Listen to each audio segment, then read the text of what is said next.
we're sitting here doing our self-quarantining or our self-isolation, if you want to call it that. I guess I've told many people that there's no freedom like an ocean-going yacht for many, many years. Yeah, really. You know? Little did I realize how true this has become, just being able to sit here and at least not be cramped in our home, although isolated. You know, we want to obviously follow the rules of our president and our governor, Ron DeSantis, that we have to self-isolate.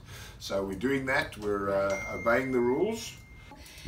So we thought that we'll have a discussion about what makes a good catamaran. We have lots of information on our website on catamaranguru.com about, you know, the different things that we think makes a good catamaran, and we thought that maybe you guys would be interested. So Stephen, what would be your most important thing on a catamaran, do you think, that makes for a good catamaran? I think we should just like say the top 5 things. Let's choose the top 5 things. So the first one I think is ease of handling.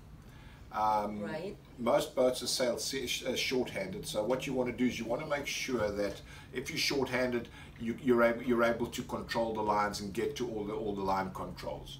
So most modern catamarans today have all the lines coming back to the helm station, so that's pretty much taken care of, but it is an important factor. So good control is very important. Oh, there's a jet ski coming around.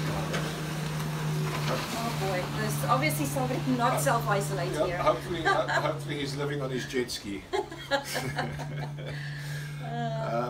Anyway, so I would say that definitely self-isolation. I would say that all the lines back to the control or the helm station is very important in today's catamaran design. That's pretty much the standard now. I think most catamarans do that, most manufacturers. Yeah.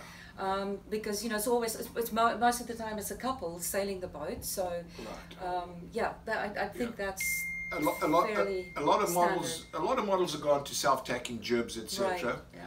Which does make life a lot easier. This is the first boat that we've owned with a self-tacking jib, and it really is easy. You know, the sailing the boat is the easy part. Even the Bali, this is a Bali 5.4 that we're sitting on here, and we have this self-tacking jib, and it's really.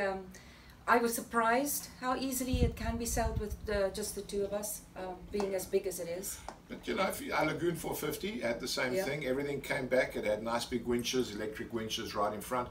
Talking about that, you know, what's happened is boats have been able to get bigger and bigger because of sail handling systems. When we started cruising, the average size of a monohull that circumnavigated the world was 36 to 38 foot. Well, now you're telling everybody we're dinosaurs, right? Well, it wasn't that long ago as far as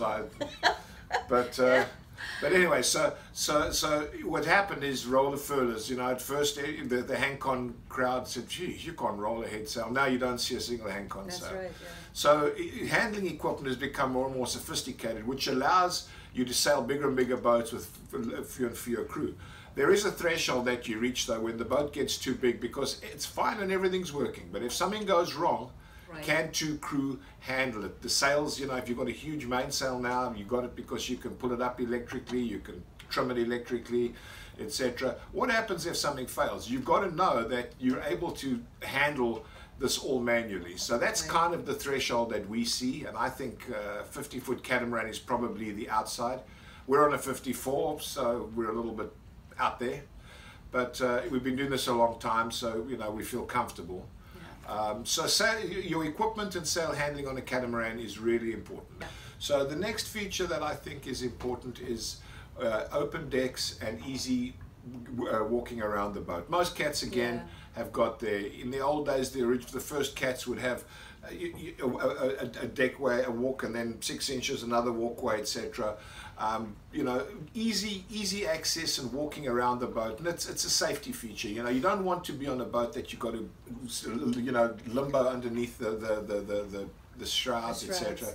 You want to be able to walk around. If you need to get up front, you need to be able to get there quickly, deal with what and get back safely. Yeah, you know, if you're younger, like us, many years ago, it's easy to you know, run around the boat, but you know, you want to be careful. Even when you're younger, you want to be careful about, you know, being tripping and tripping hazards and so forth. When we first started on monohull, I fell down the companionway and broke, or Stephen fell down the companionway and broke his wrist. I fell down the side of the catamaran and broke my wrist. So, you know, these things happen. So you want to be really careful and like he says, you know, have as few tripping hazards around the boat as you possibly can. And I think, like with this catamaran that we're on now, I mean, everything is on one level. It's really, really nice. Yeah, most models have gone to the single level living, so yeah. But it's a feature that you need. So that's two. The next one would be the bridge deck clearance. You know, our first catamaran, you probably needed a snorkel to swim underneath it. It was so low. But it was an incredibly good boat. You know, we sailed amazing. Yeah, it was fast. We sailed it from South Africa to Miami, 7,000 miles. We sailed it in record time. Southern Oceans, we got into some trouble in bad weather, but the boat was really reliable. There was our Old Island Spirit, which was also a fantastic boat. Had nice wide side decks, but very low bridge decks, so it was a noisy boat. Most manufacturers have now gone to higher bridge decks, and really it's just quieter and you don't have so much slamming. I certainly wouldn't discount a boat with a low bridge deck, because quite frankly it's a lower profile, and in some regards it's probably got a better COG or writing moment. So, you know, it again depends on what you like, but we've kind of gravitated to the higher bridge deck boats. Of course, yeah. I mean, a higher profile, like with Outremer or one of the you know, the performance boats. It has lower profiles, even though they have nice bridge deck clearance. They have very high bridge deck clearance. But it's lower profile, so you will have less living space inside. So it depends on what you want to do, you know, your application of the boat, of course. Right. We prefer the living space, like on this Bali 5.4. The living space is just amazing, and on all their models really, because you know, they have the cabin space and the headroom. The headroom, yeah. Yeah, you know, it's not necessarily, and it's like that with lagoons and so on. They're not they're cruising boats. They're not the you know, fast boats like the Outremers. Yeah. But it's your application. Yeah, there's no point in buying yourself a performance boat which has, you know, finer entry and narrower hulls, you know, for performance, and less so obviously less weight carrying ability. You know, to go and buy yourself a nice high performance boat and then say, well, I want air conditioning. So okay, we want air conditioning, we want a generator. Well, if we've got a generator, we actually need, my wife wants a washing machine. So by the time you've loaded this boat up with all the creature comforts, it's no longer performing at what it was ever designed to. So choose the boat that is most comfortable, and make sure that it's designed to carry the weight of the equipment and the comfort that you want on board. So that's the one. That's 3. Then 4, engines. In today's world, you find you're motoring a lot if you're a cruiser, simply because the wind indicator appears to be the direction indicator, and there's always wind on the nose. Always. But whenever we're selling new boats, I always spec the upgraded motors, and there's a very good reason for that. When I'm offshore, I don't run both engines. I alternate my engines because that doubles my range. So if you have a boat that has, if a manufacturer designs the boat with 2, let's just say 45 horsepower engines, it needs 90 horsepower to push it along. You know, to push it along, and if it gets into trouble, you know, it's got enough oomph. But if you've got 2 57s in there, you can run one 57 and then the other 57 and still maintain a good hull speed, a good speed. If you motor sail with one engine, you can get along pretty well.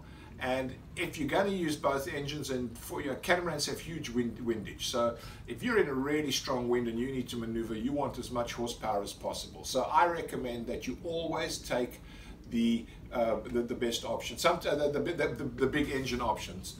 So that's 4. What else? I've got 5. You do? Yes, dinghy davits. Ah, yes. When you're a cruiser, your dinghy is your car that gets you everywhere. Yeah. And so you always want to be able to get in your dinghy and zip along to go shopping, to go snorkeling, etc. So you never really want to lose your dinghy. Every single night that we're in anchor, we lift our dinghy. Right. We never leave it tied up with a rope hanging behind the boat. Someone could come along and cut it. It's happened to us in a few third world places. But you want to lift, we lift our dinghy every night and we put it down. So you want to have a really easy and effective davit system. Right. And you want to spend money on your dinghy. You need to have a dinghy that's fast, that can get you places, because that's your car and that's your exploration vehicle. So those are the 5 that spring to mind right now. I'm sure that after a few beverages I'll have another 5. I've got 3 more points. Galley up, I think, is absolutely imperative. I've done a long passage on a boat that had galley down, and it wasn't really that nice because you're going up and down steps, etc. The galley's down, it's out of the way, and you've got extra steps to navigate. So galley up, in my opinion, is important. Well, and Stephen only says that because I say that, because he spends no time in the galley, just saying. I know it is. The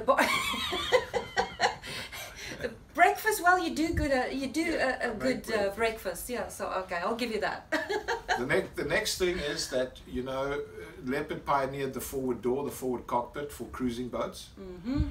And we now have a forward door, and I'm a convert. Totally. Well done, Leopard. Don't have to have a forward door, but I now have got so used to it that I really like it. So that's, you know, it's not a must, but it's also not something that will nix the choice of boat. You know, Leopard has proved that beyond any shadow of a doubt. This boat has a forward door.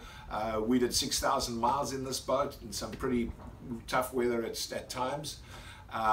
You know, it was never an issue. So that's the other thing. And then then we're sitting here. Sorry, just to interrupt. We're sitting here right now at anchor.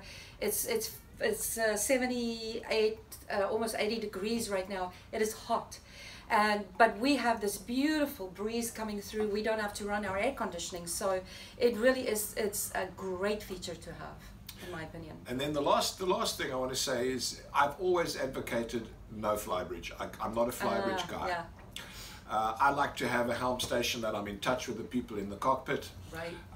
This is the first boat that we've ever owned that has a flybridge. You know, the 2 negatives are that when you're on the flybridge, you don't know what's going on down below. And secondly, the boom is so high that you have to climb and be an acrobat to put this mainsail away, as we discovered yesterday, yet again. Yet again. So you know, if you we have a flybridge, and you know, this is a pretty big boat, so it makes sense. And you know, I mean, Lagoon only have flybridge now in a lot of their models. They figured it out. The flybridges are good, but you know, they've also figured out that if you put a hard top on, you can walk on the hard top, so that solves the mainsail issue, puts the mainsail away. And then, Stephen, I think, you know, like with our flybridge, and I think the lagoons mostly, it is such a nice space. I mean, remember when we came across and the weather was really horrible down here, we took up our food and some drinks and everything upstairs. There's lots of couches to lie around, so you don't really have to come down here if you unless you absolutely have to. So it worked for us. My preference is not a flybridge for offshore. Yeah. But at anchor, it's awesome. Yeah. At anchor, it's just great, and you know, the Bali range has gone that route. They have the big tilting door that comes down, so there is no option to have a lower helm. So we've learned to live with it, and it's not as bad, or I'm not as anti as I used to be, because now I've personally experienced it. But so there you go. Those are my points for this conversation.